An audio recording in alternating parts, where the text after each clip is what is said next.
الحمد للہ العزیز العزت والعلا والصلاة والسلام علی سید الانبیاء شمس الضحا بدر الدجا نور الہدا منبع الجود والعطا اما بعد اعوذ باللہ السمیع العلیم من الشیطان الرجیم بسم اللہ الرحمن الرحیم یا ایہا الذین آمنوا اتقوا اللہ وقولوا قولا سدیدا یصلح لکم اعمالکم ویغفر لکم ذنوبکم صدق اللہ العظیم ان اللہ وملائکتہ یصلون علی النبی یا ایہا الذین آمنوا صلوا علیہ وسلموا تسلیما اللہم صلی علی سیدنا ومولانا محمد معدن الجود والکرم وآلہ وصحبہ وبارک وسلم الصلاۃ والسلام علیک یا سیدی یا رسول اللہ وعلی آلک واصحابک یا سیدی یا حبیب اللہ۔ حمد و صلاۃ کے بعد عزیز دوستو، بزرگوں، بھائیوں، بالخصوص حضرات علماء کرام، عالی مرتبت، عالی جناب صلی اللہ دود مانی چشتیہ، جگر گوشہ حضور ضیاء الامت حضرت قبلہ صاحبزادہ الشیخ ڈاکٹر ابو الحسن محمد شاہ صاحب قبلہ دامت برکاتہم العالیہ، حضرت شیخ الحدیث صاحب، دیگر اساتذہ کرام، علماء یہاں جلوہ فراز ہیں۔ بات کرنے کا ذمہ چونکہ آج میرا لگایا گیا تھا، ورنہ یہ سارے ہی حضرات پیکر علم و عمل ہیں، بہت عمدہ اور اچھے پیرائے میں ہمارے ساتھ گفتگو کر سکتے ہیں۔ چند گزارشات آپ کی خدمت میں عرض کرنی ہے۔ اللہ تعالیٰ دولت اخلاص عطا فرمائے اور ہماری ان معروضات کو اللہ تعالیٰ تاثیر بنا کے ہمارے دلوں تک بھی پہنچائے۔ عزیز دوستو، سوسائٹی کے اندر، معاشرے کے اندر انسان ایک دوسرے کے ساتھ مل کے وقت گزارتا ہے۔ انسان انسانوں سے اس وقت فیض یاب ہوتے ہیں، اس وقت نفع لے سکتے ہیں جب وہ انسانوں پر اعتماد کرتے ہیں۔ دنیا میں وہ شخص غریب نہیں ہو جاتا جس کو کاروبار میں نقصان ہو جائے، نہ وہ غریب ہوتا ہے جس کا راس المال ضائع ہو جائے، بلکہ سب سے زیادہ نقصان اس شخص کا ہوتا ہے جس پر لوگ اعتماد کرنا چھوڑ دیں، جس کی بات، جس کا قول، جس کی گفتگو کے بارے میں لوگ مشکوک ہو جائیں کہ پتہ نہیں کیا کہہ رہا ہے، اور جو کچھ یہ کہہ رہا ہے اس پر یہ بعد میں اپنے عہد کو وفا بھی کرے گا کہ نہیں کرے گا۔ اعتماد جب اٹھ جاتا ہے نا لوگوں کا، ہمارے ہاں تیزی سے یہ کام ہوا کہ بد اعتمادی، خیر کچھ تو سازش بھی کی گئی، ماحول اس طرح کا بنایا گیا، ہر گروہ کے لوگوں نے ایک دوسرے کے بارے میں باتیں اس طرح کی کہ سب کا ہی اعتماد جاتا رہا، اور کچھ یہ کہ ہماری بہت زیادہ گفتگو، ہمارے بہت زیادہ دعوے، ہمیں جب بولنے کا موقع میسر آیا تو ہماری بڑی لمبی چوڑی باتیں، اور پھر عملی میدان میں جب ہم اس پر پورے نہ اتر سکے تو پھر کمزوریاں بڑھ گئیں، اعتماد لوگوں کا جاتا رہا۔ نبی پاک صاحب الاولاق سید عالم صلی اللہ تعالیٰ علیہ وسلم کو اللہ نے بڑی شانیں عطا فرمائیں۔ حضور سید عالم علیہ السلام نے چاند کے 2 ٹکڑے کر کے دکھائے، ڈوبے ہوئے سورج کو حضور نے موڑ دیا، نبی کریم علیہ السلام کے دست مبارک میں آ کے پتھروں نے کلمہ پڑھا، درخت حضور کے سامنے سجدہ ریز ہوئے، بڑے بڑے عقل و دانش والے لوگ، فہم و فراست والے لوگ محبوب کے ایک جملے پر حضور کے اسیر ہو گئے۔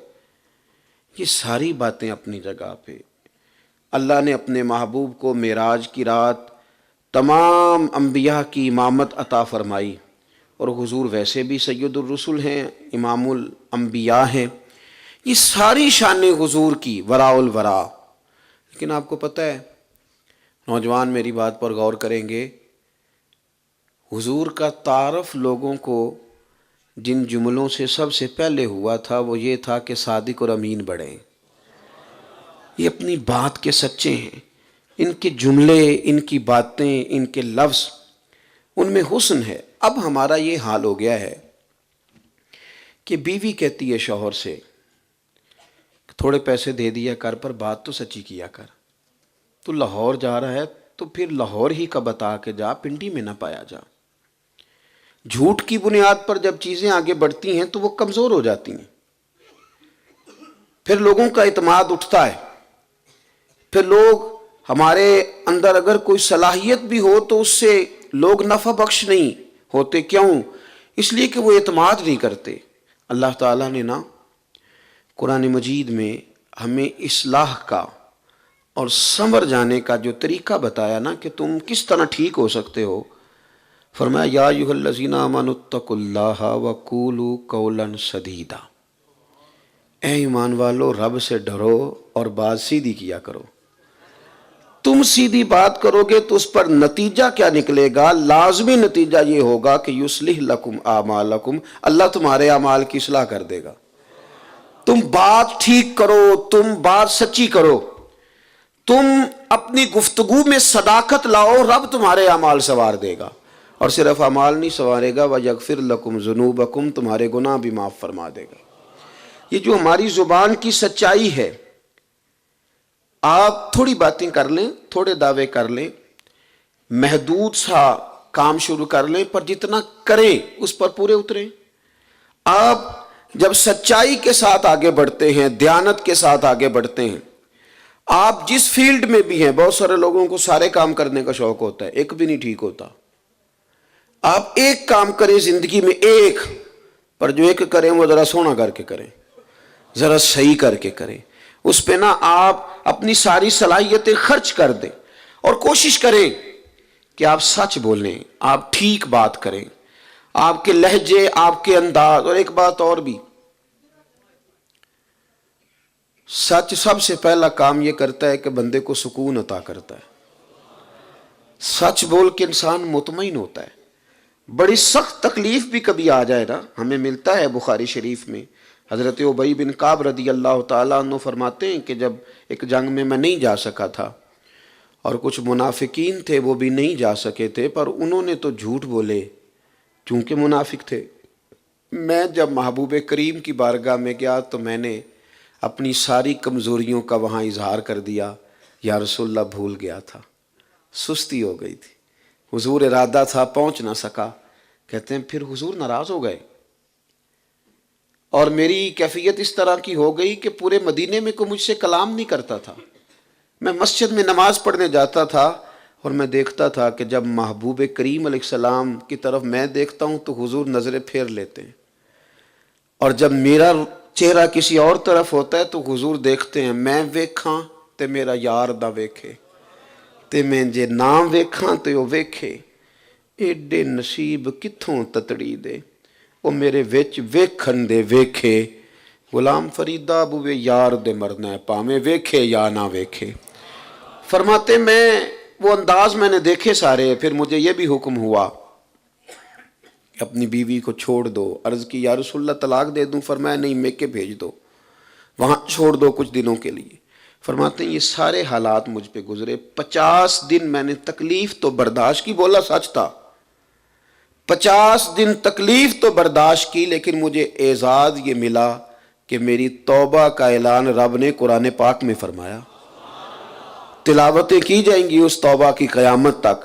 عزیز دوستو، سچی بات ہو سکتا ہے وقتی طور پر آپ محسوس کریں کس نے آپ کو کسی آزمائش میں ڈال دیا ہے، لیکن یہاں مصلحت کے نام پر، بہانوں کے نام پر، وقت گزاری کے نام پر، وقتی طور پر کسی جگہ سے گزرنے کے نام پر، اور کچھ لوگوں سے صرف اپنے تعلقات ٹھیک رکھنے کے نام پر، اور صرف ایک محفل، ایک مجلس لوٹ لینے کے نام پر لوگ جب غلط بیانی کرتے ہیں، جب وہ بات کرتے ہیں جس کے وہ بالکل اہل نہیں ہوتے، اور وہ اس طرح کا دعویٰ کرتے ہیں کہ پھر وہ اتنے کمزور ہو جاتے ہیں، آپ کسی کی نظروں سے اس وقت ٹوٹ جاتے ہیں جب اس نے آپ پر کوئی اعتماد اور کیا تھا اور آپ کچھ اور نکل آئے. آپ دیکھیے نا ہمارے ہاں شادی بیاہ کے موقع پر کتنا کچھ جھوٹ بولا جاتا ہے. بعضوں کا لڑکے کی اتنی تعریفیں کی جاتی ہیں، عذرائے محبت کہتا ہوں، اتنی تعریفیں کی جاتی ہیں کہ رشتے کے نہیں وہ تو بیعت کے قابل معلوم ہوتا ہے. بھئی اتنا ہی نیک بتا دیا آپ نے، حد ہو گئی، اتنا دور لے گئے آپ. لیکن بعد میں وہی والد صاحب کہہ رہے ہوتے ہیں کہ میں تو اسے شروع سے ہی سمجھاتا ہوں آپ تھوڑی باتیں کریں. اور بالخصوص نوجوانوں کو بڑا شوق ہے لمبی چوڑی گفتگو کرنے کا. آپ اپنا اعتماد بحال کریں، آپ کا ذوق بحال ہو. دیکھو میرے نبی پاک سید عالم صلی اللہ تعالی علیہ وسلم نے سچائی سے آغاز فرمایا. حضور سچ کی بات کرتے، سچائی کا پیغام دیتے.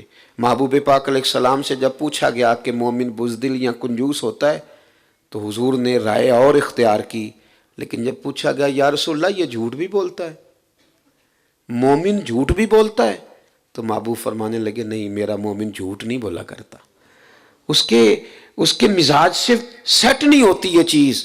یعنی مومن ہو اور پھر اس کے انداز سے وہ بات نکلے. آپ سچی بات کریں، دیانتداری کا مظاہرہ کریں. آپ اپنے آپ کو محدود کر لیں. کوئی ضروری ہے کہ انسان کے بڑے چاہنے والے ہوں، بڑا نام ہو تو پھر ہی وہ کامیاب ہے؟ کوئی ضروری ہے کہ وہ بہت زیادہ ہی تعلقات بنائے تو پھر ہی ہے؟ صحیح بخاری میں حدیث ہے، صحابہ کرام علیہم رضوان فرماتے ہیں حضور کے سامنے سے ایک شخص گزرا. یہ نوجوان زیادہ توجہ کریں. میں دیکھتا ہوں کہ سوشل میڈیا نے اور ہماری خواہشات کے بکھر جانے نے ہمیں بڑا شوقین بنا دیا ہے شہرت کا. حالانکہ مولا کائنات حضرت علی المرتضیٰ شیر خدا فرمایا کرتے تھے اسے مبارک ہو جسے کم لوگ جانتے ہیں، اسے مبارک ہو جو چھپا ہوا ہے، وہ اللہ کو پسند ہے، اسے مبارک ہو. اتنی شہرتیں، اتنے لمبے چوڑے معاملات اور اتنی لمبی چوڑی انسان منصوبہ بندی کرے اپنے لیے.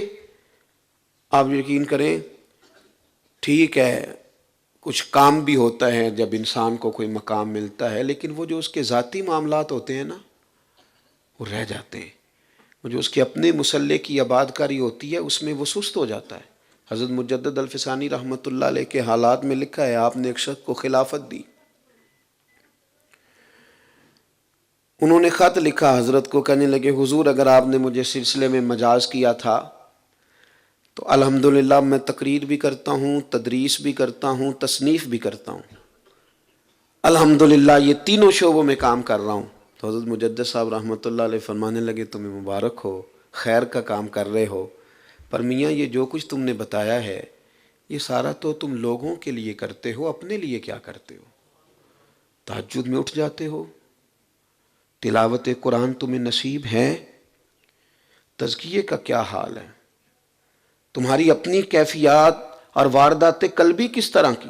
عزیز بھائی اپنے اوپر توجہ کم ہو جاتی ہے. سارا دن اس بات کا سوچنا کہ لوگوں کو کیسے سیٹ رکھا جا سکتا ہے، اپنے سامعین کو کس طرح کر کے سکون دیا جا سکتا ہے، اپنے چاہنے والوں کے سامنے کیا رکھا جا سکتا ہے. جب یہاں کر کے انسان آتا ہے تو وہ لج جاتا ہے. بخاری کی حدیث عرض کر رہا تھا نبی کریم صلی اللہ تعالی علیہ وسلم کے سامنے سے ایک شخص گزرا. اللہ کے حبیب علیہ الصلوۃ والسلام نے صحابہ سے پوچھا ہماری رہنمائی کے لیے، ہماری تربیت کے لیے تمہارا اس کے بارے میں کیا خیال ہے؟ عرض کی یا رسول اللہ یہ بڑا سماجی آدمی ہے، بڑا قد کاٹ رکھتا ہے، یہ اگر کوئی بات کرے تو لوگ توجہ سے سنتے ہیں، کہیں پیغام نکاح دے تو اس کو رشتہ دے دیا جاتا ہے، اگر یہ سفارش کرے تو قبول کی جاتی ہے. محبوب نہ زیر لب تھوڑا سا مسکرائے. تھوڑی دیر گزری تو ایک بندہ اور گزرا تو محبوب نے فرمایا اس کے بارے میں تمہارا کیا خیال ہے؟ عرض کی یا رسول اللہ یہ تو غریب آدمی ہے، یہ بات کرے تو لوگ توجہ نہیں دیتے، پیغام نکاح دے تو رشتہ ٹھکرا دیا جائے. یا رسول اللہ صلی اللہ تعالی علیہ وسلم یہ سفارش کرے تو شاید قبول نہ کی جائے. اب محبوب نے رزلٹ بیان کیا. اللہ کے حبیب علیہ الصلوۃ والسلام نے دونوں باتوں کو سننے کے بعد نتیجہ دیا. حضور فرمانے لگے وہ جو شخص پہلے گزرا تھا نا جس کی تم نے تعریف کی کہ بڑا قد کاٹ رکھتا ہے، سیاسی سماجی مقام رکھتا ہے، فرمایا اس طرح کے لوگوں سے اگر زمین بھر بھی جائے تو پھر بھی یہ غریب آدمی ان سب سے افضل ہے. یہ ان سب سے افضل ہے. وہ جو چھپے چھپے لوگ ہیں نا، چھپے چھپے اٹھ بلیا چلو اتھے وسیے جتھے وس دینی سارے ینے، اٹھ بلیا او چلو اتھے وسیے جتھے وس دینی سارے ینے، نہ کوئی ساڈی ذات پچھانے نہ کوئی سانو منے. کچھ ذوق اس طرح کا، پھر آپ کا دائرہ محدود ہوگا، پھر آپ کے لیے سچ بولنا، حقوق ادا کرنا، ہر جگہ پورا آنا وہ آسان ہو جائے گا. میرے عزیز آپ یاد رکھیں گے کہ سچائی ایک حسن ہے، ایک خوبصورتی ہے، ہمارے اسلاف فرمایا کرتے تھے کہ اپنے دشمنوں کے بارے میں نا اچھی طرح ان کی بات سنا کرو، وہ تمہارے بارے میں کیا کہتے ہیں غور سے سنا کرو، اس لیے کہ وہ تمہاری کمزوریاں ڈھونڈ ڈھونڈ کے لاتے ہیں، وہ تمہیں موقع دیتے ہیں ٹھیک ہونے کا، اور ان کی باتیں تنقید کی اینک لگا کے نہیں، غور سے سنو، اس لیے کہ وہ جو چیز ڈھونڈ کے اور نکال کے لائیں گے وہ تمہارا دوست لا سکتا نہیں۔ تعریف کی تو پٹی بن جاتی ہے آنکھوں پہ، کوئی چیز نظر ہی نہیں آتی۔ غور کرے آپ جب اپنے اوپر محنت کرتے رہتے ہیں تو بڑی ساری چیزیں آسان ہو جاتی۔ سچائی کا جو انداز ہے اس میں اگرچہ انسان محدود رہ جاتا ہے، تھوڑا رہ جاتا ہے، وہ بہت زیادہ اپنے آپ کو پھیلا نہیں پاتا، لیکن اچھا رہ جاتا ہے، بھلا رہ جاتا ہے، میٹھا رہ جاتا ہے۔ کتنے 313 صحابہ ہم بتاتے ہیں بدر میں، کتنوں کے نام آتے ہیں ہمیں؟ 1,24,000 کم و بیش انبیاء کا ذکر آتا ہے، کتنوں کے نام لوگوں کو آتے ہیں۔ شاید بہت مطالعہ رکھنے والے بھی 1-2 درجن کا ذکر کر سکیں، آگے نہ بڑھ سکیں۔ اعلیٰ حضرت فاضل بریلوی نے کہا تھا بے نشانوں کا نشان مٹتا نہیں، وہ ہمارا مٹتے مٹتے بھی نام ہو ہی جائے گا۔ کچھ کام کریں عزیز بھائی، تھوڑا دائرہ اور سچی بات اور سچائی اور مزاج سچائی کا، طبیعت سچائی کی۔ شاہ روم کے پاس جب محبوب کریم علیہ السلام کی نبوت کی اطلاع پہنچی تو اس نے کہا کہ میں زمانہ ساز ہوں، میں نے دنیا دیکھی ہے، مجھے نہ عرب کے سرداروں میں سے کوئی شخص چاہیے، کوئی وزادار آدمی ہو جس سے میں کچھ پوچھ سکوں حضور کے بارے میں۔ جناب ابو سفیان رضی اللہ تعالیٰ عنہ ابھی کلمہ نہیں پڑھتے تھے، لیکن تجارت کی غرض سے وہاں گئے ہوئے تھے، کچھ لوگ انہیں بادشاہ کے پاس لے آئے۔ اب ہر آدمی کا ایک دائرہ کار ہوتا ہے، میرا ایک دائرہ کار ہے، میں اس کے اندر سوچ سکتا ہوں، اسی کے اندر رہ سکتا ہوں۔ لیکن ایک شخص نے دنیا دیکھی ہے، بڑے بڑے سربراہان مملکت سے ملتا ہے، اس کا دائرہ کار اور ہے۔ بادشاہ نے اب چونکہ زمانہ دیکھا تھا، اس نے اپنے انداز میں سوالات شروع کیے۔ وہ سوالات کبھی آپ پڑھیں اور جوابات آپ کبھی پڑھیں تو آج کل ان پر ہماری دینی مجالس میں بھی گفتگو نہیں ہوتی۔ یعنی اس نے ایک سوال یہ پوچھا کہ یہ بتاؤ حضور کے ماننے والے امیر ہیں کہ غریب ہیں؟ یہاں تو پیر صاحب کی کرامت سنائی جاتی ہے نا، یہ وہ فلانا وزیر بھی مرید ہے۔ میں نے کہا یہ کون سا کمال ہے؟ وزیر تو سبھی کے مرید ہوتے ہیں، وہ تو جس آستانے پہ جائیں گے وہ جائیں گے، ان کا تو ایک اپنا ایجنڈا ہے، اس حساب سے وہ جاتے ہیں۔ یہ کوئی کمال ہے، کوئی اعزاز کی بات ہے؟ اعزاز کی بات تو یہ ہے کہ بتائیں کس قدر زیادہ حدیث پڑھنے والوں نے وہاں سے فیض لیا، کس قدر زیادہ لوگوں نے وہاں سے فقہ کے مسائل سمجھے، تفسیر قرآن کتنے لوگوں تک گئی، انہوں نے کتاب و سنت کا ابلاغ کتنا کیا، دین کی ترویج و اشاعت میں کردار کیا ہے، یہ کام ہے۔ بہرحال بادشاہ نے پوچھا کہ امیر لوگ ہیں ماننے والے یا غریب؟ تو جناب ابو سفیان کا جو جواب تھا وہ اپنے لہجے میں تھا، اپنے لہجے میں۔ ان کے نزدیک تو چودھری جو کام کریں وہی کام ہوتا ہے نا۔ وہ کہنے لگے نہیں جی، غریب غریب لوگ ہیں، اکثر غلام ہیں، وہ مالدار سیانے سمجھدار معاذ اللہ اس کی نظر میں، کہنے لگے وہ تو نہیں ہے، وہاں تو سادے سادے غریب لوگ ہیں۔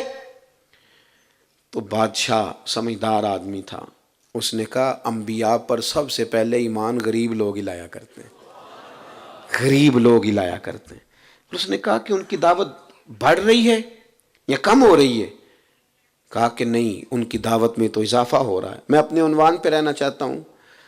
ابو سفیان فرماتے ہیں کہ میں جو کہہ سکتا تھا نا، جب آپ کسی کے مخالف ہوتے ہیں تو پھر آپ وہ ساری باتیں جو کسی کے اختلاف میں کی جا سکتی ہیں، اور وہ لہجہ بھی آپ اختیار کرتے ہیں، لہجے کا بھی کچھ اثر ہوتا ہے نا، لہجے کا بھی اثر ہوتا ہے۔ کہتے ہیں وہ لہجہ بھی میرا اس طرح کا، بات بھی اس طرح کی، وہ میں سارا کچھ اسے قائل کرنا چاہ رہا تھا۔ اس نے ایک سوال آخر میں پوچھا، اس نے کہا بتاؤ جس محبوب علیہ السلام نے دعوی نبوت کیا ہے کبھی انہوں نے جھوٹ بھی بولا ہے؟ فقد لبثت فیکم عمرا من قبلہ افلا تعقلون، کیا کبھی جھوٹ بھی بولا ہے؟ تمہارے بیچ وقت گزارا ہے، انہوں نے کبھی جھوٹ بولا ہے؟ ابو سفیان کہتے ہیں میں 1 منٹ کے لیے چپ کر گیا، پہلے میں نے کہا کہہ دوں مخالفت جو ہے، پھر سوچا یہ تو عرب کی وزاداری کے خلاف ہے کہ میں ایسی بات کروں۔ اور پھر میرے ذہن میں یہ آیا کہ میں معاذ اللہ جادوگر، شاعر، ساحر کہوں تو شاید کوئی توجہ کرے، اور حضور نے جھوٹ بولا ہے، یہ تو مانے گا ہی کوئی نہیں، یہ تو سوال ہی نہیں پیدا ہوتا۔ یہاں تو اب لوگوں نے جھوٹ کا نام بدل دیا ہے، اس کا نام بہانہ رکھ لیا ہے، چغلی کا نام بدل کے گپ شپ رکھ لیا ہے، بدل گئے عنوان ہی بدل گئے۔ کہتے ہیں اس نے کہا جناب آپ بتائیے کبھی جھوٹ بولا ہے؟ تو جناب ابو سفیان کہتے ہیں میں نے کہا بادشاہ سنو، میری مخالفت اپنی جگہ پہ، پر وہ میرے رشتے میں بھتیجے ہیں، میں نے انہیں ان کی پاک ماں کی گود میں بھی دیکھا، دادا کے کندھوں پہ بھی دیکھا، چچا کے گھر میں بھی دیکھا، سیدہ ختیجہ کا دولہا بنے بھی دیکھا، ان کی گود میں پھر بیٹیاں کھیلتی بھی میں نے دیکھیں، ان کے مقدس بال میرے سامنے سفید ہوئے، میں نے بڑے رنگ دیکھے ہیں۔ مخالفت اپنی جگہ پہ، پر اس محبوب کی زبان سے کبھی جھوٹ نہیں نکلا۔ اسیر دشمن کی چاہ میں بھی، وہ مخالفوں کی نگاہ میں بھی، امی ہے صادق ہے معتبر ہے، میرا پیغمبر عظیم تر ہے۔ کبھی جھوٹ نہیں نکلا، وہ جھوٹ نہیں بولتے۔ کہتے میں نے جواب دیا تو سناٹا چھا گیا، لوگ خاموش ہو گئے۔ یعنی ایسے بھی ہوتا ہے کہ مخالفت کرنے والا، ہم یہ باتیں سنتے ہیں، پڑھتے ہیں، بیان کرتے ہیں، کبھی اس کی گہرائی میں تو اتریں۔ وہاں بیٹھے لوگ کہتے ہیں ہم محو حیرت تھے۔ یوں بھی کبھی ہوتا ہے کہ مخالفت کرنے والا اور وہ لوگ جو مخالفت میں فوجیں تیار کر کے آئیں اور وہ جو باقاعدہ لڑنا چاہیں، ان کا یہ انداز ہے کہ کبھی جھوٹ نہیں بولا۔ او میرے یارو، ایم این اے کا امیدوار تقریر کر رہا ہے اور اس کا ووٹر سپورٹر جس نے یہاں اس کے نام کا بیج بھی لگا رکھا ہے، وہ گلی میں کھڑا، اسے کہا یار اندر جا کے بیان سن، وہ کیا کہہ رہا ہے؟ تو کہتا ہے جھوٹ بول رہے سارے، اس نے سب وعدے جھوٹ۔ جب قوموں کا یہ مزاج ہو، لوگ ایک بات سے بدلنے کے بعد کہیں کہ وہ تو میں نے سیاسی بات کی تھی، جب رنگ اور انداز یہ ہوں، آپ جتنا مرضی کہیں کہ وہ کوئی اور لوگ ہیں، بہرحال ان کو ہم نے ووٹ دیے ہیں، بہرحال دنیا انہیں ہمارا نمائندہ سمجھتی ہے، بہرحال وہ ہمیں میں سے اٹھ کے آگے نکلتے ہیں۔ ہمیں بہت ساری چیزیں ایسی ہیں جہاں غور کرنا پڑے گا۔ نبی ابو سفیان کہتے ہیں سناٹا چھا گیا، بادشاہ نے چادر کندھے پہ رکھی، وہ جانے لگا تو میں نے آواز دے کے کہا آپ نے اتنے سوال پوچھے، میں نے جوابات دیے، کوئی رزلٹ تو بیان کریں، کوئی نتیجہ بھی تو بتائیں ان سارے سوالات کا۔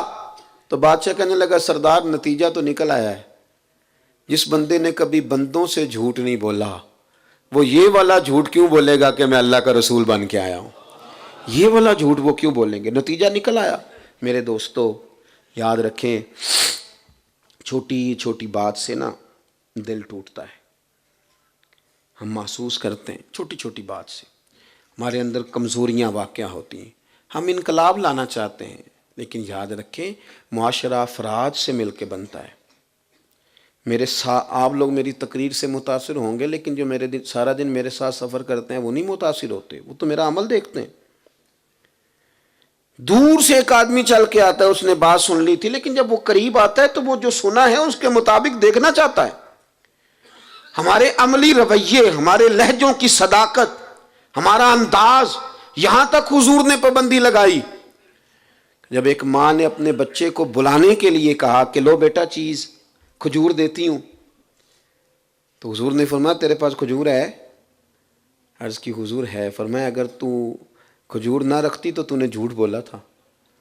یعنی جو دین آپ کو چھوٹے بچے سے بھی سچ بولنے کا درس دیتا ہے، چھوٹے بچے سے بھی، ایک چھوٹے بچے کے ساتھ بھی آپ کلام کریں تو سچی بات کریں، تاکہ وہ بچہ عدم اعتماد کا شکار نہ ہو، وہ آپ کے بارے میں یہ گمان کرے کہ یہاں سے مجھے جو بات ملے گی بالکل خیر کی ملے گی۔ بات چونکہ زیادہ کرنی نہیں، عصر کا وقت بھی قریب ہے، اور چونکہ بہت سارے بزرگ یہاں بیٹھے ہیں، اتنی دیر مشائخ کو بٹھانا بہتر نہیں ہوتا۔ حضرت معروف کرخی رحمۃ اللہ علیہ کی خانقاہ میں بغداد کے سب لوگ جمع ہو کے حاضر ہوئے۔ عرض کی حضور بارش نہیں ہو رہی، مہینوں بیت گئے، جانور بھی بھوکے ہیں، پیاسے ہیں، فصلیں بھی ہماری پریشانی کا شکار ہیں، آپ مہربانی فرمائیں، دعا کر دیں۔ تو حضرت معروف کرخی رحمۃ اللہ علیہ فرمانے لگے یہ میری خانقاہ کے سامنے نا ایک دکاندار ہے، ہم اپنی زبان میں کریانے والا کہتے ہیں، یہ دکاندار ہے، گھی بیچتا ہے، گڑ بیچتا ہے، اس سے دعا کراؤ بارش ہو جائے گی۔ یہ نہ دکاندار سے. اللہ اکبر. تب سارے اس کو جانتے تھے، وہ ان کے علاقے کا تھا، کہ حضرت جی اس سے دعا کرائیں. فرمایا تمہیں کہا ہے نا کراؤ، بارش ہو جائے گی. لوگ جمع ہو کے چلے گئے، اس سے جا کے کہا میاں دعا کر دو بارش کے لیے. تو وہ کہنے لگا مجھے کہاں دعا آتی ہے، لیکن چلیں قراء سے معذرت کے ساتھ، لفظ تاثیر سے بنتے ہیں، تلفظ سے نہیں. اہل دل آج بھی ہیں اہل زباں سے آگے. کہا جناب دعا کر دیں. کہا مجھے کہاں دعا آتی ہے، حضرت سے کراؤ. کہنے لگے انہوں نے بھیجا ہے. کہا شیخ نے بھیجا ہے تو کر دیتے ہیں. ہاتھ اٹھائے، سادہ آدمی، سادے جملے. کہنے لگا اللہ تیرے بندے آئے ہیں اور تیرے بندے نے بھیجے، بارش کے متلاشی ہیں، تو کریم ہے، کرم فرما دے. لوگ کہتے ہیں کوئی آثار نہیں تھے، پر اس کی دعا مکمل نہیں ہوئی کہ کالی گھٹائیں چھا گئیں اور بارش اس طرح جم کے برسی کے جل تھل ہو گیا. باقی لوگ تو چلے گئے. اہل دل حضرت معروف کرخی کی خدمت میں حاضر ہوئے، عرض کی حضور یہ تو ہمارے ساتھ نماز پڑھتا ہے، کلاس فیلو ہے، اسی محلے میں پیدا ہو کے بڑا ہوا ہے، کوئی رات کو الگ سے آ کے نماز پڑھتا ہے؟ فرمایا نہیں، اتنی ہی 5 نمازیں جتنی تم پڑھتے ہو، وہی اس کا حال ہے، کچھ زیادہ نہیں. اللہ اکبر. عرض کی حضور پھر کوئی تو خوبی ہوگی کہ قبولیت اس کی دعاؤں کے اتنی قریب ہے کہ وہ کشکول طلب پورا پھیلاتا بھی نہیں کہ رحمت برستی ہے. حضور کوئی بات. تو حضرت معروف کرخی کی بوڑھی آنکھیں چمکدار ہوئیں، چند آنسو قطرے بن کے ٹپکے. فرمانے لگے 35 سال ہو گئے میرے سامنے دکان کرتے، غریب کا غریب رہ گیا، لیکن اس نے گاہکوں کے ساتھ سچ بولا ہے، اس نے سودا پورا تولا ہے، اس نے اللہ کے بندوں کو لوٹا نہیں. وہ جو 35 سال رب کی بات مانے نا، وہ جب ہاتھ اٹھا دے تو رب بھی مان لیا کرتا ہے. بس اتنی بات ہے. اس نے 35 سال دیانتداری سے وقت گزارا، اس کا دل صاف رہا، اس نے صفائی کے ساتھ ڈیوٹی کری. اب وہ جب ہاتھ پھیلاتا ہے تو مالک بھی قبول کر لیتا ہے. وہ میرے بھائی، اگر طبیعتیں اس طرح کی ہوں، لہجے اس طرح کے ہوں کہ ہم نہ بہت زیادہ پھیلنے کی بجائے محدود ہوں، لیکن سچے ہوں، کھرے ہوں، دیانت والے ہوں. تاریخ ہمیں بتاتی ہے کہ حضرت اسماء بنت ابی بکر صدیق رضی اللہ تعالی عنہ جب چلے گئے نا محبوب کریم علیہ السلام سیدنا صدیق اکبر کو لے کر غار ثور میں، تو ابو جہل کچھ لوگوں کو لے کے ان کے دروازے آیا، شور کیا اس نے. جناب اسماء فرماتی ہیں میرا گھر وہ تھا کہ کبھی کسی نے نظر اٹھا کے نہیں دیکھا تھا، میں سردار کی بیٹی تھی، طاقت نہیں تھی کسی کی. اس نے شور کیا تو میں پردہ اوڑے باہر نکلی. کہنے لگا کہاں گئے تیرے والد؟ جوانوں غور کرنا، کوئی فائدہ نہیں ہوتا پھر بھی ہم غلط بات کرتے ہیں، کچھ بھی نہیں ہوتا پھر بھی جھوٹ بولتے ہیں، کچھ دنیاوی نفع بھی نہیں، صرف اس مجلس میں تھوڑا ذائقہ پیدا کرنے کے لیے دروغ گوئی.